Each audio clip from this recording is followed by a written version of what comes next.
और मैं पंच panchayat YouTube channel के सभी दर्शकों को कहना चाहूँगा कि देखिए, टीवी पर आप जो मीडिया देख रहे हैं वो बिका हुआ मीडिया है, वो देश के पूंजीपतियों द्वारा चलाया जा रहा मीडिया है।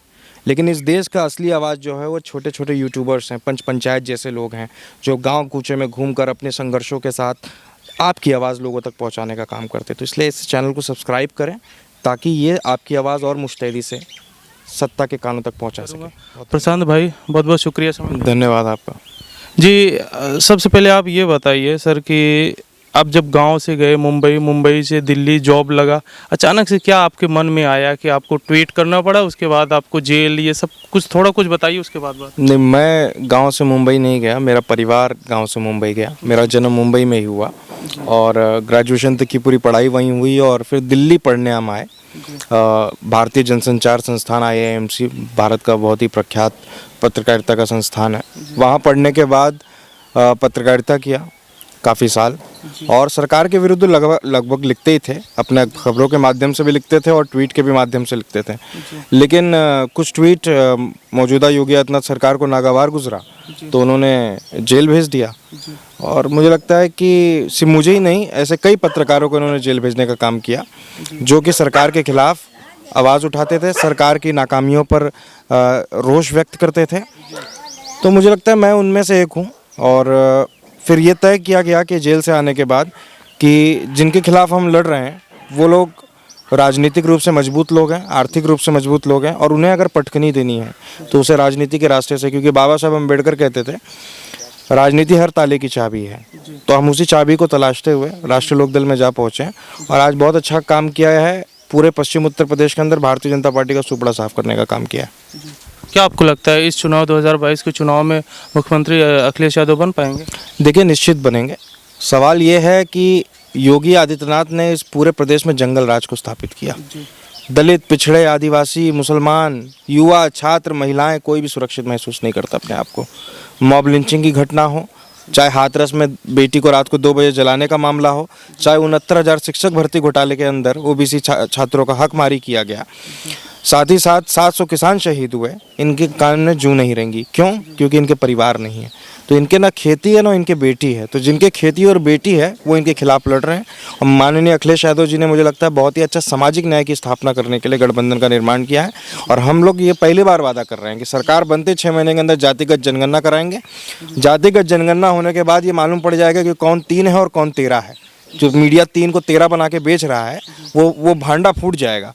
और इस प्रदेश के अंदर जो पिछड़ा वर्ग है, जो मार खा रहा है, मौर्य है, कुशवाहा है, पटेल है, निषाद है, बिंद है, ये सारे लोगों को प्रतिनिधित्व देने का काम हमारी सरकार करेगी। जी, अभी पटेल की बात आप कर रहे हैं। अनुप्रिया पटेल जो सोनेलाल पटेल की बेटी हैं, वो तो भारतीय जनता पार्टी से गठबंधन भी कर चुके हैं। देखिए, 2 पार्टी है, एक अपना दल कमेरावादी हैं जिनका नेतृत्व कृष्णा पटेल जी कर रही हैं और एक है अपना दल अवसरवादी जिसका नेतृत्व अनुप्रिया पटेल जी कर रही हैं। अनुप्रिया पटेल की क्या हैसियत है? चुनाव से पहले उनको राज्य मंत्री बना दिया जाता है, फिर नई सरकार बनती है उनको मंत्री नहीं बनाया जाता। पटेलों का नरसंहार हुआ प्रतापगढ़ के अंदर, आपने नहीं सुना होगा, अनुप्रिया ने कुछ कहा होगा उसके ऊपर। 69,000 शिक्षक भर्ती घोटाले के अंदर लाखों पटेलों की हकमारी की गई उत्तर प्रदेश के अंदर, उन्होंने कुछ नहीं कहा। मुझे लगता है कि लोग इस बात को जान गए, खासतौर पर पटेल भी इस बात को समझ गए हैं कि सोनेलाल पटेल की जो विरासत है वो कृष्णा पटेल जी संभाल रही हैं। और मुझे लगता है कि वो सच में वो संघर्ष कर रही हैं जिस संघर्ष को सोनेलाल पटेल जी ने बताया था।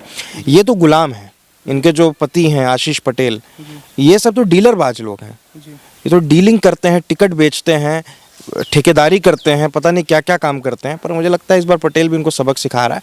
सभी लोग मिलके, पटेल, मौर्य, कुशवाहा, बिंद, यहाँ की SC ST OBC सभी लोग मिलकर, मुसलमान, महिलाएं, युवा जो मार खाया है, अभी लाठी पड़ी इलाहाबाद के अंदर। अभी आप देखिए, आज इलाहाबाद में भी वोटिंग है और आज प्रतापगढ़ में भी वोटिंग है। तो जिस प्रकार हमको लब्बो लबाब नज़र आ रहा है, लगता है कि उत्तर प्रदेश के अंदर पूरी तरह से कमल जो है मुरझाने का काम करेगा। और जो सांड को लाए हैं, इन्होंने राम को नहीं लाया है, इन्होंने सांड को लाया है जो खेतों को चरने का काम कर रहे हैं। तो प्रदेश की जनता इनको उसी तरह जवाब देगी। गाय पे बैठकर आए थे, सांड पे बैठकर भेजेंगे। जी, आपने मुसलमानों की बात किया, लेकिन यहाँ पर AIMIM चुनाव लड़ रही है, तो कितना आपको क्या लगता है इसमें कुछ उसका AIMIM का असर पड़ने? देखिए, MIM नहीं लड़ता तो कोई निर्दलीय भी लड़ता, उतना वोट काट लेता। MIM का कोई जनाधार नहीं है। असदुद्दीन ओवैसी कहते हैं कि मुसलमान समाजवादी पार्टी में दरी बिछाते हैं, तो उनको पूछना चाहता हूँ कि क्या आजम खां दरी बिछाते थे क्या समाजवादी पार्टी में वो दरी बिछाते थे क्या? लेकिन असदुद्दीन ओवैसी कहते हैं आजम खान के साथ जो हुआ था उस पर अखिलेश यादव कुछ बोलते भी नहीं है, ना उनका समर्थन करते हैं। किसने नहीं बोला? अखिलेश यादव जी ने उनके लिए पूरा जुलूस निकाला, सड़कों पर लोग उतरे, धर्मेंद्र जी सड़कों पे उतरे, और अब्दुल्ला आजम जेल से रिहा हुए हैं, उनकी बात सुन लीजिए वो क्या कह रहे हैं। मनगढ़ंत कहानियां बनाना बहुत आसान है। अब्दुल्ला आजम जी ने क्या कहा जेल से निकलने के बाद? उनकी पत्नी ने क्या कहा कि जब तक आजम खान जेल में है, पूरा परिवार, अखिलेश यादव जी का पूरा परिवार और समाजवादी पार्टी का पूरा परिवार उनके परिवार के साथ खड़ा रहा है। अब असदुद्दीन ओवैसी के सर्टिफिकेट का जरूरत नहीं है, वो हैदराबाद के अंदर बात करते हैं। हैदराबाद के अंदर तीन तलाक की बात हो रही थी, टीआरएस के साथ उनका गठबंधन है हैदराबाद के अंदर। टीआरएस ने 3 तलाक के ऊपर भारतीय जनता पार्टी का समर्थन किया, इन्होंने गठबंधन तोड़ा? नहीं तोड़ा। ये मलाई खा रहे थे 1990 से लेकर 2014 तक, ये कांग्रेस के साथ गठबंधन में बने हुए थे। इन्होंने बोला सच्चर कमेटी की रिपोर्ट लागू करने को कहा है इन्होंने? कांग्रेस के खिलाफ तो बोलते हैं। कब? 2014 के बाद बोले, जब गठबंधन तोड़ लिया। तब तक गठबंधन में जब यूपीए के हिस्सा रहे हैं, उनके पिताजी भी हिस्सा रहे हैं, सलाउद्दीन ओवैसी भी हिस्सा रहे हैं और असदुद्दीन ओवैसी भी हिस्सा रहे हैं, तमाम ministry of defence, external affair, तमाम मिनिस्ट्रीज के मेंबर्स रहे हैं। लेकिन उन्होंने मुसलमानों के लिए क्या किया? इनको क्या बोलते हैं, पूरे देश में मुसलमानों को जगाने का काम करेंगे, बहुत अच्छी बात है, मुसलमानों को जागना चाहिए, पर हैदराबाद के मुसलमानों के लिए तो लड़ो। 7 सीट लड़ते हो आप वहाँ सेटिंग करके। 7 सीट के अंदर अहमद बिलाला आपका साला 8 सीट लड़ते हैं, 7 सीट जीतते हैं। 8 सीट लड़ते हैं, उसमें 3 तो इनके परिवार के लोग हैं, तो नुमाइंदगी कहाँ है? और इस देश के अंदर कोई हिंदू की पार्टी बनाएगा, कोई मुस्लिम की पार्टी बनाएगा, तो उस देश में स्वीकार नहीं करा जाएगा। ये सर्व समाज की पार्टी जो भी बनाएगा उसको स्वीकार किया जाएगा। असदुद्दीन ओवैसी की पार्टी में आप एक भी बता दीजिए, कौन एक भी दलित, पिछड़ा या महिला, आपको 7 में से एक महिला नहीं मिली? देश की आधी आबादी है, 7 महिलाएं, आप 7 एमएलए हैं आपके पास, एक भी महिला एमएलए नहीं है आपके पास। रानीगंज विधानसभा का जो कैंडिडेट है वो दलित से है। वो टोकन की पॉलिटिक्स है, शिवसेना ने उतारा है। एमआईएम का तो एक कैंडिडेट मिश्रा भी है बनारस के अंदर, तो क्या मान लें? हैदराबाद में दीजिए ना दलित को टिकट, क्यों नहीं देते? हैदराबाद में दीजिए ना मिश्रा को टिकट, क्यों नहीं देते? जहाँ हारेगा वहाँ दे दीजिएगा। शिवसेना वाले भी लड़ा रहे हैं 200 आदमी, जिसको पाया उसको दे दिया। हम भी कल पार्टी बना लेते हैं, ये लड़का लोग के जितने खड़े हैं सबको दे देंगे टिकट, जीत जाएगा वो। पार्टी में हिस्सेदारी दीजिए। आपके पार्टी में दरी बिछाने के लिए दिया है रानीगंज वाले को टिकट, वहाँ दरी, वो तो वही समझ सकते हैं ना। हाँ, तो मैं वही कह रहा हूँ ना, दरअसल वो भाजपा को मदद करने का काम कर रहे हैं, मुसलमानों को दरी बिछाने जैसे कमतर शब्दों से आंकने की कोशिश कर रहे हैं। मुसलमान दरी नहीं बिछाता, इस देश से मुस्तकबिल लड़ता है। इस देश की आज़ादी के लिए कुर्बानी दी अशफाकुल्ला खान ने, दरी नहीं बिछाया है। जिनके बाप दादाओं ने दरी बिछाई थी, वो जब रजाकार भाग गए तो उस दरी को उठाकर उस सत्ता पर जाकर बैठने का काम किया असदुद्दीन ओवैसी ने। भूल गए, दरी उठाते थे। तो आप अभी जाति जनगणना की बात किए थे, आपके लिए प्रशांत के बाद कनौजिया सरनेम कितना मायने रखता है? आपको नहीं लगता कि ये मैंने नहीं चुना, न मैंने बनाया। हम अपना मित्र चुन सकते हैं, अपना पिता को, अपने माँ बाप को, अपना परिवार, अपना सरनेम नहीं चुनते। सरनेम हमने नहीं बनाया, जिसने बनाया, जिसने जाति व्यवस्था बनाई वो बताए कि उसने क्यों बनाया। हमने नहीं बनाया। जाति तो जानवरों में होती है, इंसानों में क्या जाति होती है? ये जाति जिसने बनाई वो है आरएसएस की मानसिकता वाले लोग, जिन्होंने इस देश के अंदर जाति बनाई। 5000 साल से अत्याचार कर रहे हैं दलित पिछड़ों का। गाँव में आज हम लोग पैजामा कुर्ता पहनकर गाड़ी में घूमते हैं, आज से 50 साल पहले जाके देखेंगे ठाकुरों के मोहल्ले से गुजरने के लिए चप्पल हाथ में उठा के निकलना पड़ता था। ये हमने निर्माण किया। हम अपने शोषण के लिए खुद जहर नहीं बनाएंगे। जिसने ये जहर बनाया है उनको ये जवाब देना पड़ेगा, उनको ये जहर खत्म करना पड़ेगा। प्रशांत है, प्रशांत कनौजिया है। कनौजिया हमने अपने नाम के आगे नहीं लगाया। जिन लोगों ने लगवाया हमारे पूर्वजों से, उनको जवाब देना पड़ेगा। ये सवाल उनको भी पूछा जाना चाहिए ना, तिवारी क्यों नाम के आगे लगा, ठाकुर क्यों लगा हुआ है? कौन से ठाकुर हो तुम लोग? जब परशुराम ने तुम्हारा खत्म कर दिया था तुम लोगों, तो पैदा कहाँ से हो गए तुम लोग? मुगलों को बेटियां देने वाले लोग, याद है ना, मुगलों को बेटियां देके इन्होंने सत्ता बचाई है अपनी। ये हम लोग को पाठ पढ़ाएंगे। योगी आदित्यनाथ भी उसी बिरादरी के हैं। तो आपको क्या लगता है कि जाति जनगणना होने के बाद ये जो एससी और एसटी, माइनॉरिटी, ओबीसी, ये सारे जो जातियां हैं, इनका लाभ क्या होने वाला है? देखिए, उत्तर प्रदेश के अंदर इस समय मीडिया दिखाता है ना, उत्तर प्रदेश का 15% ब्राह्मण कहाँ जा रहा है, उत्तर प्रदेश का 9% ठाकुर कहाँ जा रहा है। ये आंकड़ा 1931 का आंकड़ा है। 1931 का आंकड़ा है ये। और आज के डेट में अगर ये जनगणना हो जाए, जो जिन ब्राह्मण को ये 15% बताते हैं वो 3% निकलेंगे, जिस ठाकुर को 7% बताते हैं वो 2% निकलेंगे। उत्तर प्रदेश के अंदर ठाकुर ब्राह्मण बनिया 12-13% के ऊपर नहीं है। ये अपने आप को 15 दिखाकर 60-70 सीट लेते हैं टिकट का। जिस दिन जाति जनगणना हो जाएगी तो मौर्य को भी पता चल जाएगा कि वो 2% नहीं, वो 12% है। जिस दिन जाति जनगणना हो गई उस दिन पटेल को पता चल जाएगा मैं 5% नहीं 15% हूँ। जिस दिन जातिगत जनगणना हो गई उस दिन निषाद को पता चल जाएगा मैं 18 नहीं 28% हूँ। तो सीना ठोक कर वो अपनी हिस्सेदारी मांगेगा, और जब उनकी हिस्सेदारी बढ़ेगी तो किसकी कम होगी? आरएसएस की मानसिकता वाले लोगों से वो कम होगी। उनकी हिस्सेदारी कम होगी जो दलित को नीच समझते हैं, उनकी हिस्सेदारी कम होगी जो गाय के गोबर को कोहिनूर समझते हैं और मनुष्य के स्पर्श को से जाकर गंगा जल और गौमूत्र से धोने का काम करते हैं।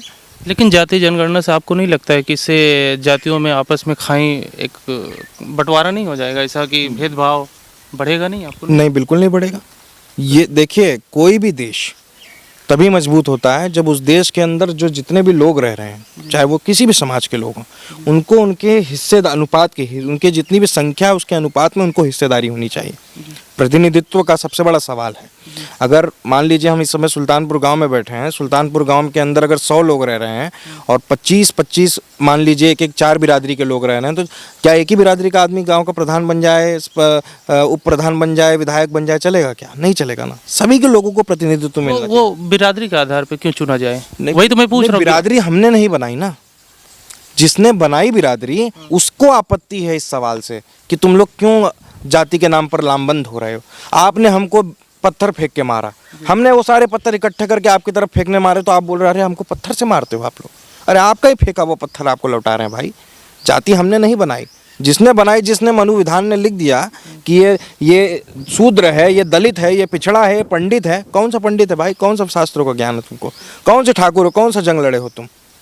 आपको नहीं लगता जो 2022 का चुनाव हो रहा है पूरा जाति आधार पे हो रहा है, पूरा जाति समीकरण पे? आपको सामाजिक न्याय की लड़ाई है, जाति आधार पे नहीं हो रहा है। जिन लोगों का जाति के आधार पर शोषण हुआ है वो अपने अधिकारों के लिए लड़ रहे हैं और जातिवाद कर रहे हैं योगी आदित्यनाथ, जिसको कहते हैं साफ शब्दों में ठाकुरवाद। उत्तर प्रदेश के अंदर पूरा ठाकुरवाद, सारे डीएम एसपी ठाकुर, उत्तर प्रदेश में ठाकुर है और कोई नहीं है उत्तर प्रदेश के अंदर। बुलडोजर चलवाएंगे, धनंजय सिंह पे चलाएं बुलडोजर, राजा भैया पे चलाएं, गुंडा का गुंडा पर क्यों नहीं चला बुलडोजर? ठाकुर है इसलिए नहीं चला ना। पूरे प्रदेश के अंदर लड़कियों औरतों का साड़ी खींचकर जिला पंचायत अध्यक्ष ब्लॉक प्रमुख बनवाया गया, लेकिन प्रतापगढ़ के अंदर राजा भैया का आदमी ब्लॉक प्रमुख जिला पंचायत अध्यक्ष बना और जौनपुर के अंदर धनंजय की बीवी बनी क्योंकि वो ठाकुर थे। ब्रजेश सिंह को डलवाइए ना अंदर, क्यों नहीं बुलडोजर चलवाते? आपको मुसलमान दलित पिछड़ा दिखता है और कोई नहीं दिखता। ठाकुरवाद ये कर रहे हैं। हम सामाजिक न्याय करने का काम कर रहे हैं। हम तो कह रहे हैं कि हमारी सरकार बनेगी, हम बदले की भावना के नहीं बदलाव की भावना से काम करेंगे। जो आपने इस प्रदेश के अंदर अत्याचार किया है, रात को 2 बजे रात को बेटी जली है हाथरस के अंदर, मेरे समाज की बेटी जली है, मुझे नींद नहीं आती और जब तक इनकी नींद नहीं हराम कर लूँगा तब तक मैं चैन से नहीं सोऊंगा। चलिए राजनीति की बात करें, अगर आप गांव में आते हैं वो शहर और गांव में क्या अंतर दिखता है आपको? देखिए, शहर और गांव में अंतर है और गांव की अपनी विशेषताएं भी हैं। आप पर्यावरण के नज़दीक रहते हैं, लेकिन गांव की एक समस्या है बेरोज़गारी। गांव में आया हूं, जब से घूम रहा हूं तो देख रहा हूं कि गांव में एक भी ऐसा व्यक्ति नहीं मिला जिसकी सरकारी नौकरी लग गई है, जबकि इन्होंने वादा किया था 70 लाख नौकरी देंगे। तो पूरा गांव छुट्टे सांडों और बेरोजगार युवाओं से भरा पड़ा है। वो आपका खेत चर रहे हैं और ये बेचारे गांव में युवा बैठे हुए हैं, कहीं चाय के टपरी पे बैठे हैं, कहीं वहाँ पुल पे बैठे हैं, कहीं बाग में बैठे हैं, पत्ता खेल रहे हैं, क्रिकेट खेल। 2017 से पहले नहीं था? मैं बोल रहा था, लेकिन इसमें बढ़ गया। इन्होंने क्या कहा, आप कहिए ना हम नौकरी नहीं दे सकते, आप क्यों बोले हम 70 लाख देंगे? फिर 70 लाख का वादा करते हो, फिर कहते हो पकौड़ा बेचिए, समोसा तलिए। बीए एमएससी किया है लोग, पकौड़ा तल रहे। आदित्यनाथ कहते हैं 4.5 लाख की नौकरी तो दिया, तो बोला कितने लोगों को कहा था इन्होंने? इनका जो वचन पत्र है, अपना जो पत्र निकालते हैं मैनिफेस्टो चुनाव से पहले, उसमें 70 लाख नौकरी का वादा किया था। उसका वादा कौन सी पार्टी पूरा करती है? आपको क्या लगता है अखिलेश यादव पूरा करेंगे जो घोषणा पत्र इस बार? अखिलेश यादव जी ने कहा था लैपटॉप बटेगा, बटा लैपटॉप। उन्होंने कहा एक्सप्रेस वे बनेगा, बनेगा। मैं ये नहीं कह रहा हूँ कोई हर सरकार 100% अचीव कर सकती है, पर 50 तो करिए, 60 तो करिए, 70 तो करिए। 70 लाख कहते हो और 4 लाख देते हो, वो भी मैं अभी भी झूठ मान रहा हूँ, क्योंकि बीच में खबरें आ रही थी कि योगी आदित्यनाथ सड़क से उठा के किसी को भी लेखपाल बनवा दे रहे थे। अखिलेश यादव जी के समय हुई नौकरियों की नियुक्तियां पत्र दे देकर ये लोगों ने दिखाया कि हमने नौकरियां दी। उत्तर प्रदेश के अंदर अभी 11 लाख पद खाली हैं, क्यों नहीं भरते हो? जी, अगर प्रशांत यादव को कहूँ, सरकार 2017 से लेकर के 22 तक चली, उसमें 10 नंबर में कितना नंबर देना चाहते हैं? देखिए, ये सरकार नहीं थी, ये अमानवीयता थी। इन्होंने हिटलर कुछ बेहतर ही नहीं किया। कुछ भी बेहतर, क्या बेहतर किया? किसानों के खेत में पश्चिम उत्तर प्रदेश में घूम रहा हूँ, बोल रहा हूँ हम लोग रात रात भर जागते हैं हमारा खेत जागने के लिए, गायें हमारे खेत को चर जाती है। कौन जिम्मेदार है इसका? 700 किसान शहीद हुए, दलित पिछड़ों की बेटियां मारी जा रही हैं। क्या हाँ, बताइए ना। हाँ, सही एक चीज़ हुआ उस उत्तर प्रदेश के अंदर कि जो दलित पिछड़ा अपने आप को हिंदू समझ रहा था, उसके आंखों पर से पट्टी हट गई। ये काम बहुत अच्छा हुआ है कि ये चुनाव के समय हिंदू बनाते थे और चुनाव के बाद बोलते थे साला चमार है, पासी है, धोबी है, खटीक है, यादव है, कोरी है, पटेल है। तो चुनावी हिंदुओं के सर पे से माथे आंखों पे से पट्टी हटने का काम हुआ है। ये काम बहुत अच्छा हुआ है इस सरकार में। केशव प्रसाद मौर्य को डिप्टी सीएम बनाए तो स्टूल मंत्री हैं वो, डिप्टी सीएम नहीं है। हम जानते हैं उनकी पीड़ा को, हमारे समाज के हैं, हम सब एक ही समाज के लोग हैं। वो भी एक, हम जानते हैं एक चंद्रगुप्त मौर्य को, क्या पराक्रमी राजा हुआ करते थे, पूरी दुनिया कांपती थी। और एक हैं ये चंद्रगुप्त मौर्य, लानत है, स्टूल पर बिठा दिया जाता है, नाम की तख्ती इनकी पंचम तल से उखाड़ के फेंकवा दी जाती है और ये मुंह देखते रहते हैं। एक जिले के पीडब्ल्यूडी मंत्री हैं, रोते हैं बंद कमरे में फूट फूट कर। इस बार कोई बात नहीं, सिरातू की जनता माननीय सोनियालाल पटेल जी की आत्मा को श्रद्धांजलि देगी और इन बार इनको स्टूल नहीं, इन बार इनको दरी पे बिठाने का काम करेगी। चलिए, राजनीति में आप प्रचार प्रसार किए, उसके यानी आपके अंदर काफ़ी गुस्सा है, उस बात को मैं अब उस पर नहीं बात करना चाहता हूँ। जब गांव में आते हैं, लोगों से मिलते हैं, जो पहले जब आपके बचपन में जब आया करते थे, आज जो लोग आते हैं, इतना फेम, हाँ, लोकप्रियता बढ़ गई आपकी, आरएलडी के आप बड़े नेता हो चुके हैं, उसके बाद दोनों में अंतर क्या लगता है? जब आप पहले मिलते थे, आज भी लगते, जैसे आप बहुत सारे लोग ताना भी मारते, भैया पहचान नहीं रहे हो क्या? जैसे अभी एक माता जी आई आपसे ऐसा कहा, तो इसमें आपको कैसा लगता है? थोड़ा अजीब सा नहीं लगता? नहीं, देखिए स्वाभाविक है, ज़रूरी नहीं है इंसान सभी को पहचान पाए। मुझे चेहरे याद होते हैं, मैं कभी कभी नाम भूल जाता हूँ, जिसके लिए क्षमा प्रार्थी हूँ। लेकिन मुझे लगता है कि बहुत अच्छा लगता है अपनों के बीच में आके। ऐसा लगता है जिनके सामने खेले हैं और उनका एक अचानक से एक तरीके से एटीट्यूड बदल जाता है आपके प्रति मिलने के लिए, मतलब जो आपको बच्चा समझते तो वो आपको एक अलग सम्मान से देखने लगते हैं। तो ये तो सारी चीज़ें होती हैं, पर मुझे लगता है एक अपनापन लगता है। मैं अभी भी जब से आया हूँ गांव में घूम रहा हूँ, सभी लोगों से मिल रहा हूँ और उसी तरीके से मिलता हूँ जैसे बचपन में मिला करता था। तो मुझे बहुत ज़्यादा फ़र्क नहीं लगता, ऐसा लगता है कि अपना गाँव है और अपने लोग हैं और कुछ भी हो जाएगा, अपनी मिट्टी को तो नहीं भूल सकते ना। तो भले बम्बई में पैदा हुए हूँ, चाहे राजनीति पश्चिम उत्तर प्रदेश दिल्ली में करते हों, केंद्र की राजनीति करते हों, लेकिन अपनी मिट्टी को नहीं भूल सकते हैं। तो अपना सुल्तानपुर हमेशा शिलालेख पे एक लिखा ही रहेगा हमेशा। आपको मैं देखा कि जब वोट देने के लिए जा रहे थे, आप पिताजी के साथ और पूरी फैमिली के साथ आप जा रहे थे, तो आपको कैसा लगता है कि पिताजी के बारे में अगर आप कुछ कहना चाहेंगे, उनके स्वभाव या उनके आपके साथ जो कुछ किए हैं वो? देखिए, आपका ना पूरी दुनिया समर्थन ना करे चलेगा, आपके घर का समर्थन होना चाहिए, आप जो भी काम करते हैं। तो उस क्रम में मुझे लगता है कि वो समर्थन मुझे मेरे घर से प्राप्त हुआ, चाहे वो माता हो पिता दोनों की तरफ से। और जो पॉलिटिकल ट्रेनिंग है वो भी वहीं से आई है। वो मेरे पिताजी भी मान्यवर कांशी राम जी के साथ काम किया था, तो मुझे लगता है ये वहीं से है, ब्लड में है कि प्रताड़ना को और हमारे समाज का जो दर्द है, जो पिछड़ों का, दलितों का दर्द है, मुसलमानों का दर्द है, पसमंदाओं का दर्द है, वो दर्द हमें बर्दाश्त नहीं होता। और वो दर्द सुन के ना हमें रोना आता है और गुस्सा भी आता है। तो रोने का काम हो गया, अब मुझे लगता है हिसाब चुकाने का काम है। तो मुझे लगता है वहीं से आ रहा है और वो सपोर्ट जब आपको मिलता है तभी आप इतनी मुस्तैदी से लड़ते हो और इतने कॉन्फिडेंस के साथ। मुख्यमंत्री के साथ भी आप भिड़ंत करते हो, 2 बार मुख्यमंत्री के साथ भिड़ंत किए और आज भी तीव्रता कम नहीं हुई है। आज भी योगी आदित्यनाथ को चेतावनी देते हैं कि जितना किए हैं उतना सहने के लिए तैयार रहें, 10 मार्च के बाद उनका भी हिसाब किया जाएगा। ऐसा आपको नहीं लगता कि ऐसा गांव में रह करके गली कूचों का लड़का अगर एक सरकार को चैलेंज कर रहा है तो मुश्किल नहीं होगा? नहीं, मुझे लगता है कि सारी दुनिया में इसी तरीके से हुआ है, किसी न किसी को खड़ा होना पड़ेगा। मुझे लगता है बहुत सारे लोग से, मैं नहीं, कई लोग लड़ रहे हैं, लेकिन हम इस बात को मतलब हमें एक तरीके से एक तरीके का प्रिविलेज ये है कि हमको ज़्यादा लोग जानते हैं, ज़्यादा लोग सुनते हैं, ज़्यादा लोग फॉलो करते हैं, तो हम ज़्यादा तेज़ बोल सकते हैं, हमारी आवाज़ थोड़ी ऊंची है तो लोगों तक सुनाई देती है। वो शायद आम लोगों को भी बोलते होंगे लेकिन उनकी आवाज़ उतनी एम्पलीफाई नहीं होती। तो अगर वो प्रिविलेज है तो उस प्रिविलेज का जो असर है वो तानाशाही के खिलाफ क्यों नहीं इस्तेमाल किया जाना चाहिए। जब इमरजेंसी देश में लगी तो अखबार लिख रहे थे। यानी आप योगी आदित्यनाथ और नरेंद्र मोदी की सरकार को अब तानाशाह मानते हैं? बिल्कुल तानाशाह मानते हैं। आधार क्या है? देखिए, इस देश के अंदर जम्मू और कश्मीर का राज्य है जिसके अंदर 370 धारा लगी थी, बिना विधानसभा में पारित किए रातों रात उस धारा को हटा दिया गया। इल्लीगल था। यानी 370 की बात कर रहा हूँ, वो तानाशाही थी। यूएपीए के तहत तमाम लोग जेल में हैं। उमर खालिद जेल में है, शर्जील इमाम जेल में है। ये सारे लोग क्यों जेल में हैं? इन्होंने क्या कर दिया? कपिल मिश्रा ने दिल्ली में दंगे कराए, उसको Z+ सिक्योरिटी दी आपने। यति नरसिंहानंद आतंकवादी, उसको आपने जेल से बाहर छोड़ के सिक्योरिटी दे रखी है। ये छात्रों से आप डरते हो जो सच की बात करते हैं। क्या कहा, गलत कहा उन्होंने? आप CNRC लागू करोगे देश के अंदर। जब हमारे बाप दादा इस देश की आज़ादी के लिए लड़ रहे थे ना, तो मोदी वहाँ लाठी बांध रहे थे, साका में चड्डी पहनकर, खाकी वाली। ये इनसे हमको देशभक्ति का पाठ नहीं सीखना है।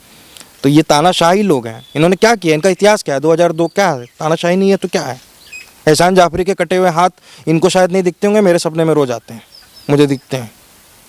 योगी आदित्यनाथ चल रहे हैं, बुलडोजर चलवा देंगे। आप कोर्ट हो, बुलडोजर चलवा दोगे। कोर्ट ने किसी को सजा सुना दिया, इनकाउंटर कर दोगे आप। रोए थे ना, मालूम है ना, सदन के अंदर फूट फूट के, अध्यक्ष महोदय हमारे साथ गलत हो रहा है। अब बहुत गलत होगा इस बार। बात काफ़ी लंबी हो गई। मैं अपने बारे में बात करना चाहता हूँ और मैं एक छोटा सा यूट्यूबर हूँ। आप तो पत्रकारिता के दिल्ली तक गए, तो मुझे लगता है आपसे बात करने के लिए मेरे लिए एक एक्सप्रेशन की बात है। दूसरी बात यह है कि हमारे चैनल के जितने भी व्यूवर्स हैं, उनको जितने भी व्यू करते हैं, उनको सब्सक्राइब करने के लिए। और जी, मैं बहुत बहुत धन्यवाद आपका। और मैं पंच पंचायत यूट्यूब चैनल के सभी दर्शकों को कहना चाहूँगा कि देखिए, टीवी पर आप जो मीडिया देख रहे हैं वो बिका हुआ मीडिया है, वो देश के पूंजीपतियों द्वारा चलाया जा रहा मीडिया है। लेकिन इस देश का असली आवाज़ जो है वो छोटे छोटे यूट्यूबर्स हैं, पंच पंचायत जैसे लोग हैं, जो गांव कूचे में घूमकर अपने संघर्षों के साथ आपकी आवाज़ लोगों तक पहुंचाने का काम करते हैं। तो इसलिए इस चैनल को सब्सक्राइब करें ताकि ये आपकी आवाज़ और मुस्तैदी से सत्ता के कानों तक पहुंचा सके। बहुत धन्यवाद।